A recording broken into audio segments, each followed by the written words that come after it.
ജിത്തു, നമ്മൾ ഈ ബെഡുകളൊക്കെ ഇതുപോലെ അടുപ്പിച്ചിടുന്നതുകൊണ്ട് എന്തെങ്കിലും ദോഷമുണ്ടോ അതോ അതുകൊണ്ട് എന്തെങ്കിലും ഗുണമുണ്ടോ? നമ്മുടെ ഫാം ഒരു ഫാൻ ആൻഡ് പാഡ് സിസ്റ്റമാണ് നമ്മളെപ്പോഴും പറഞ്ഞിട്ടുണ്ടല്ലോ. ബേസിക്കലി ഫാൻ ആൻഡ് പാഡ് സിസ്റ്റത്തിൽ നമ്മൾ ഹൈ ഡെൻസിറ്റി മോഡലാണ് അതിൻ്റെ ഉപയോഗിച്ചിരിക്കുന്നത്. മഷ്റൂമിന് വേണ്ടത് നല്ല എയർ ഫ്ലോ വേണം. അപ്പോൾ നമുക്ക് എത്ര ബെഡ് നമ്മൾ അടുപ്പിക്കുന്നോ അതനുസരിച്ച് നമ്മൾ എയർ ഫ്ലോ ഉണ്ടെങ്കിൽ നമുക്ക് ഗുണം. അപ്പോൾ ഫാൻ ആൻഡ് പാഡ് നമുക്ക് നല്ല ഇൻവെസ്റ്റ്മെൻറ്റ് വരുന്നുണ്ട്.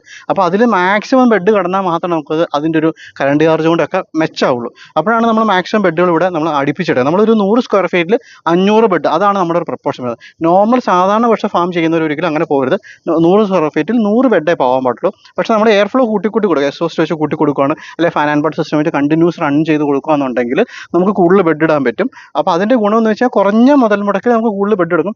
ഈ സ്പേസ് നമുക്ക് നന്നായിട്ട് യൂസ് ചെയ്യുന്നതിന് വേണ്ടിയാണ് ചെയ്യുന്നത്. പക്ഷേ നമ്മൾ അതിൻ്റെ ദോഷം എന്താണെന്ന് വെച്ച് കഴിഞ്ഞാൽ പ്രോപ്പറായിട്ടുള്ള എയർ ഫ്ലോ ഇല്ല എന്നുണ്ടെങ്കിൽ, ഫുൾ ടൈം ഫാൻ റൺ ചെയ്തില്ല, ഇല്ലെങ്കിൽ കറണ്ട് പോയി കഴിഞ്ഞാൽ തന്നെ മഷ്റൂം ഭയങ്കര ലെഗ്ഗി ആയി പോവും, അതിൻ്റെ ക്വാളിറ്റി നഷ്ടപ്പെടാനും സാധ്യതയുണ്ട്.